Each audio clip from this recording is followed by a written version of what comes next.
We're going to be real tourists in the city of Jerusalem today. Enough about me, you don't have to see my face. We're at the Shuk Machane Yehuda. Over the past couple of days, I've been saying the number one tourist place is Kikar Tzion, then I said it's Mamila, but it really may be the Shuk, which is the market which is called Machane Yehuda, or the Jewish market.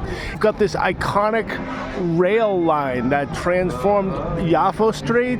Yafo was a disgusting, smelly, polluted street with hundreds and hundreds of buses coming every hour.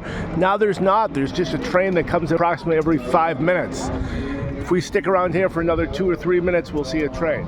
We'll walk through Yehuda, Machane Yehuda, and you'll see why this is the most iconic place in Jerusalem, besides, of course, the Western Wall and the Old City. So we'll do a little tour here. It extends quite a few hundred meters. It also goes to the right and to the left. It's an inside and an outside.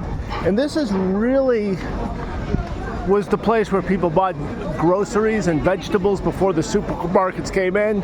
As the supermarkets became more efficient, the shuk became less popular.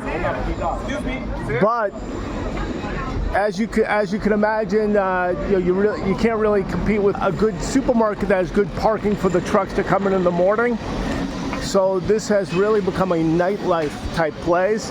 Then the city of Jerusalem decided they don't want music after 11 o'clock, but I'm not sure if you know too many Jews, but they don't need to listen to music so much, they like to talk. So even though the music is not on after 11 o'clock at night, it's still working because people just like to talk. The outside part of the shuk just has a lot of stuff. There's just a lot of people in this place. It's quite crowded.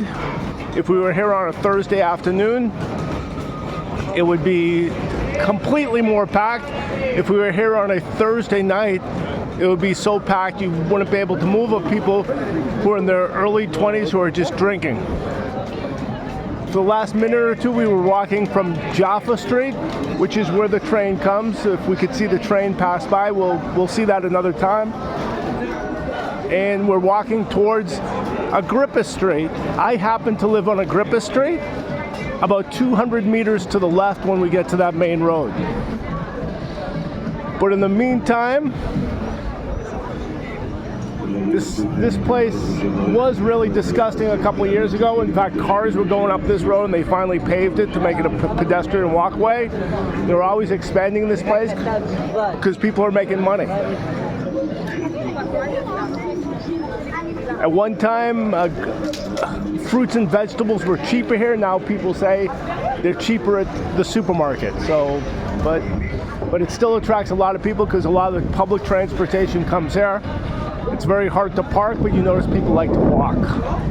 And you've got a huge train that comes there every 5 minutes from about 1/3 of the city it's stuck to. Then if we go to this direction, you get all the buses as well. So literally there's no place in Jerusalem where you can't get to this place by bus, with one bus, not two. If we go into this is called the closed shuk. It goes the same direction. When we get to that aisle, then there's another aisle after that. And if we go to this direction, when I got here 20 years ago, there were no bars, there were virtually no restaurants. There was one coffee shop, which was this place right here, which was a mom and pop type coffee shop. Then Aroma bought them to get their good location, and it's one of the more successful Aroma coffee shops out there. Soldiers come here, I guess tourists, the soldiers are literally tourists, just like anyone else coming from any part of the world. And now we're finally at Agrippa Street. So you've got a row going the same length, another one after that, and then on this side you have somewhat similar as well. So it's probably the biggest market in the state of Israel.